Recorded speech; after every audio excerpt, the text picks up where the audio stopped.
Hey everyone, I'm Lamont Gilchrist. www.lgfitnessmessiah.com is my webpage.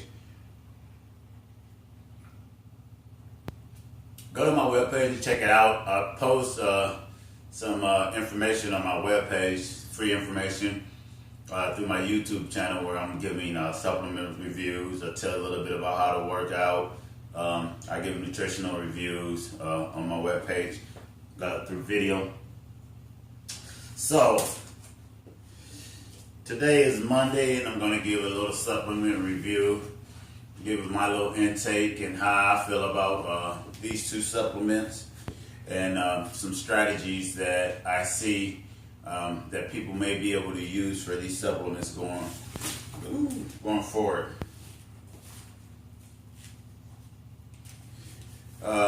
Muscle Tech Phase 8 Time Release Protein and Whey Protein by Muscle Tech. Now I just started this one and I do kind of like it. I feel a little kick. Not as far as like a kick. Okay, I can say a kick because I know my body. Not as far as like an energy kick, but an absorption kick. And I'll be knowing a little bit more about this as the week goes on, and so I'll be reviewing it. But my first initial take on it is that it's pretty good. I don't really, people ask me about the taste and the flavor, and I really don't. I don't have protein that tastes like a chalk off a chalkboard and taking it, just because it's just what it is that I have to do to be functional and to sustain or compete at the level that I compete on.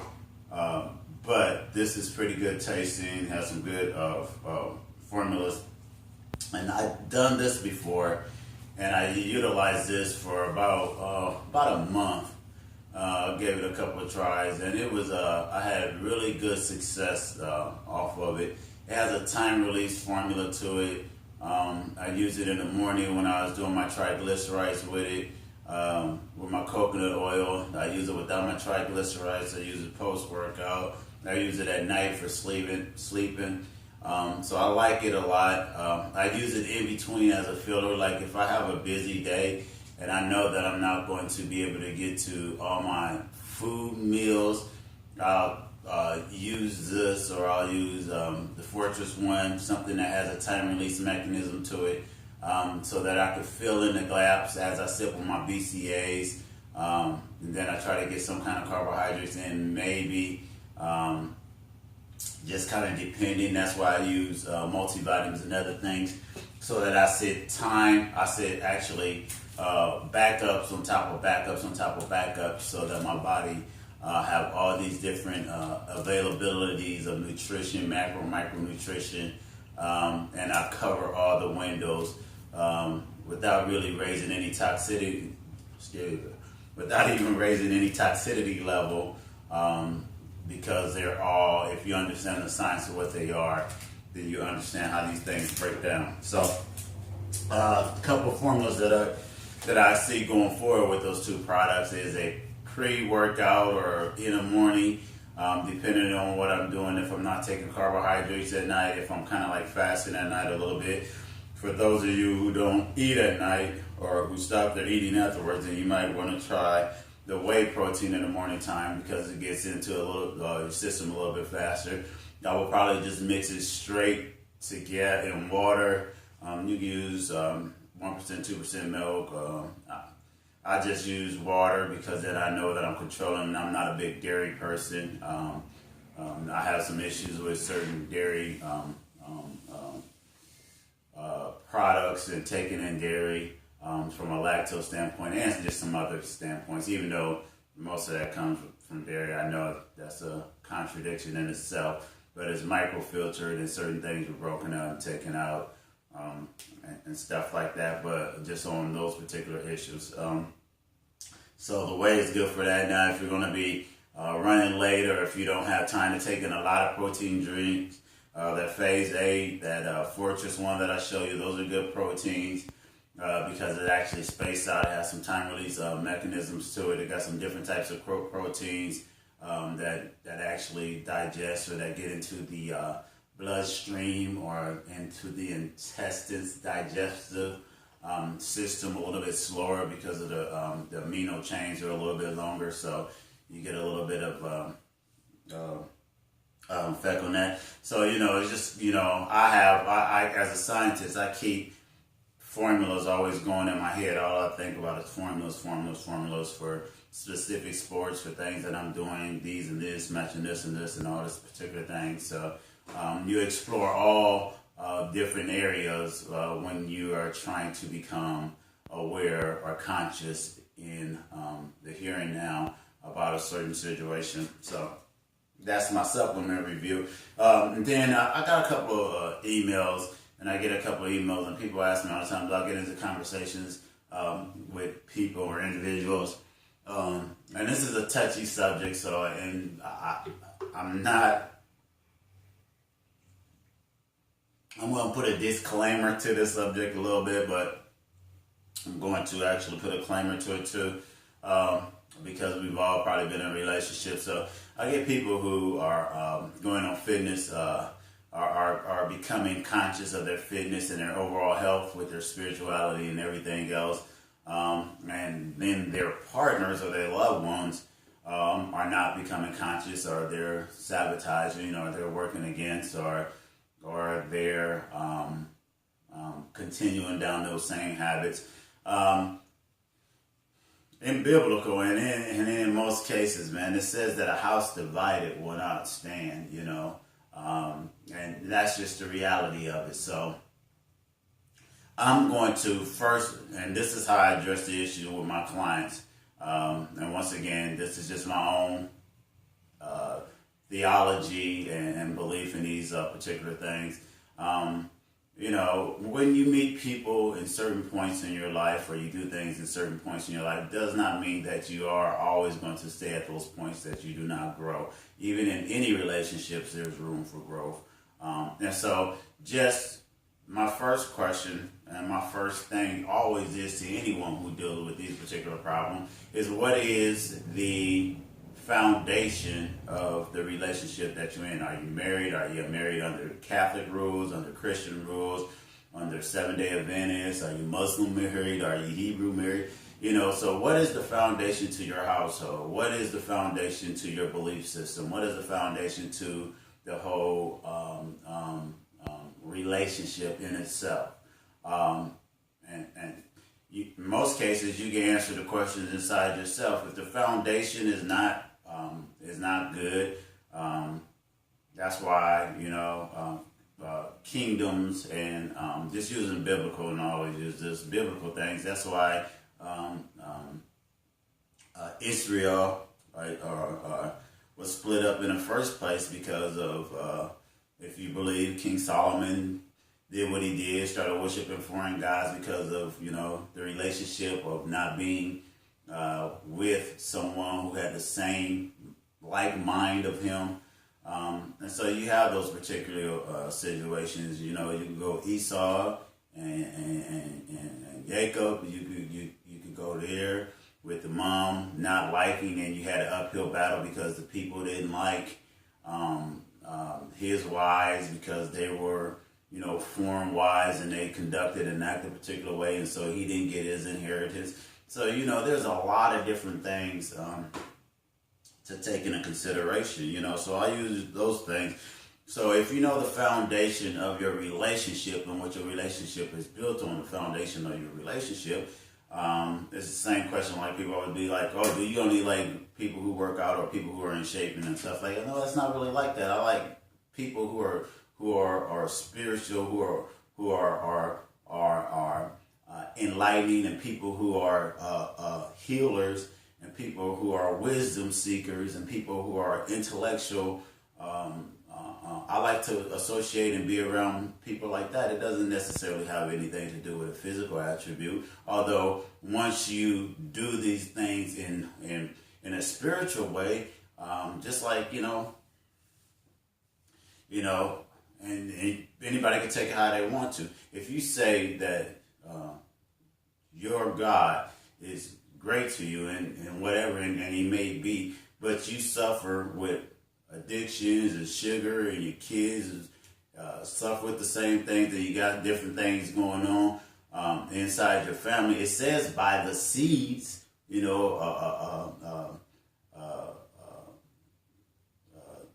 fruit don't fall far from the tree.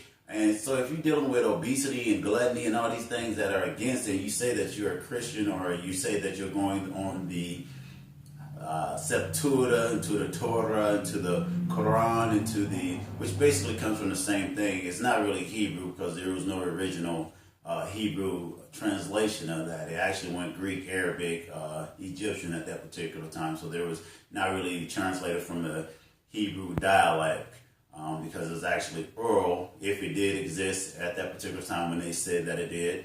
But you could go Batu and some of the other African tribes that have some of the same dialects, so you know the same pronunciation. But if you come off of those belief systems or those backgrounds, then that's pretty universal, because they're all pretty much standard from Abraham all the way moving forward.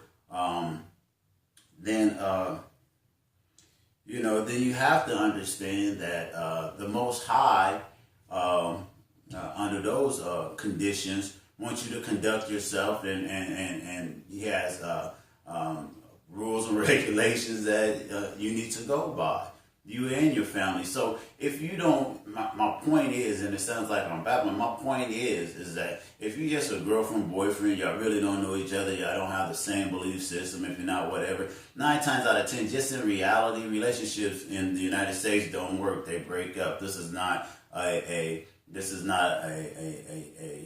monogamous country.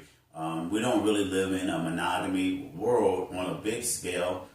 People dib and dab, and they didn't even live in monogamy back in biblical times. They dib and dab, and they, if you really truly have read Scripture and you understand Scripture, and so it can be difficult facing those situations. All I can do is say that all any of us can do is just do what the Most High tells us to do and how He guides us, and let our example of what it is that we do, because we do a lot of things that are not good, but what it is that we do great, be the fruits of our labor, and then you can see it. That's why I love what I do. I get people all the time say, man, I lost 100 pounds. I got young kids that wouldn't even have a shot going to college, getting scholarships.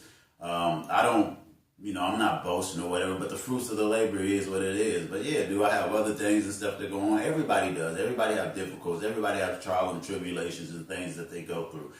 But if you trust in the Most High, then you have to do what it is that the Most High, or whatever it is that you're called to do for yourself and for the betterment of the whole situation of things. And sometimes you got to make sacrifices, and some things you got to give things up.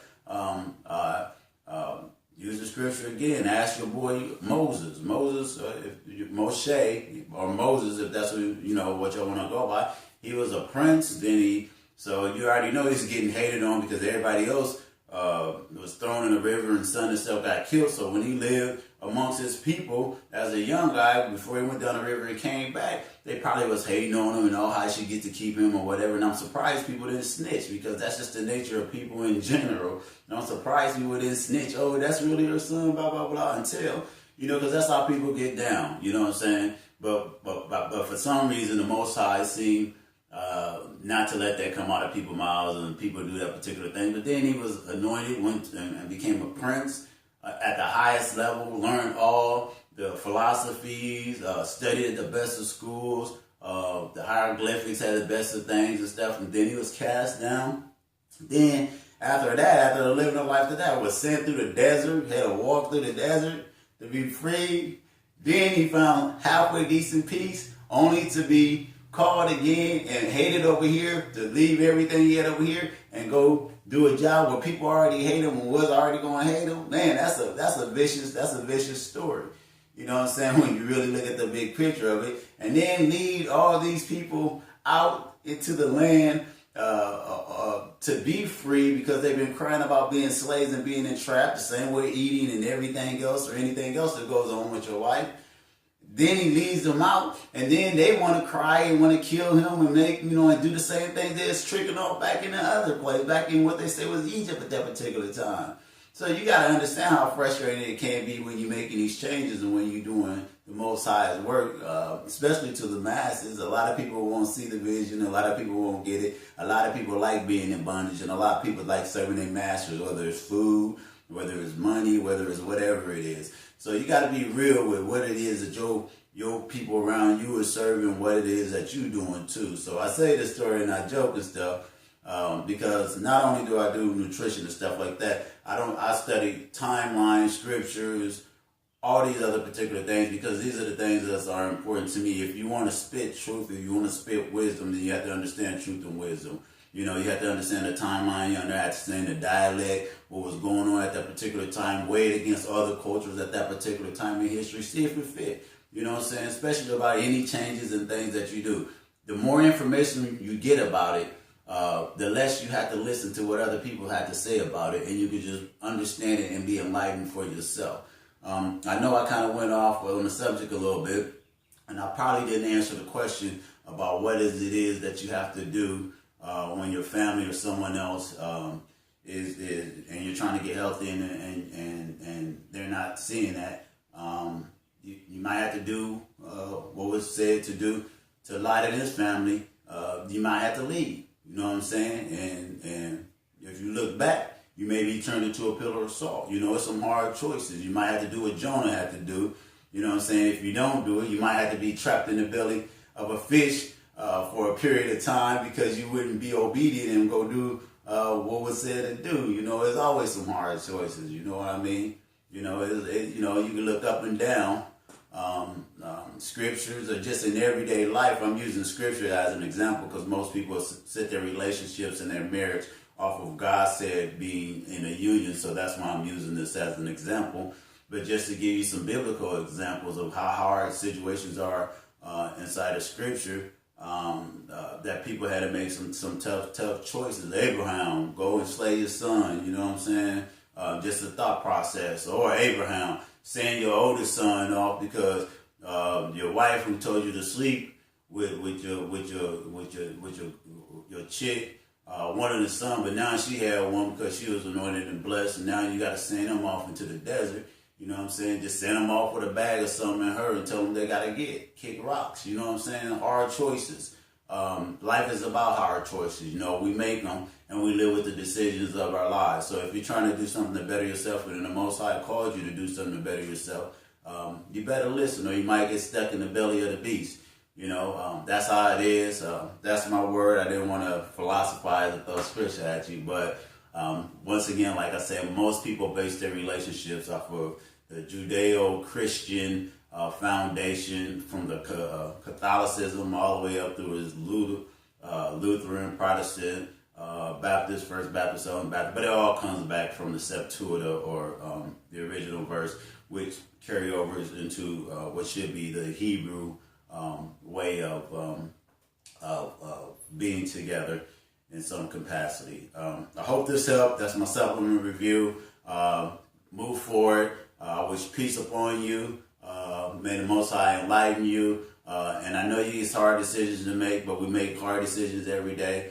Sometimes you just got to move forward, you know, so you won't get left behind. All right.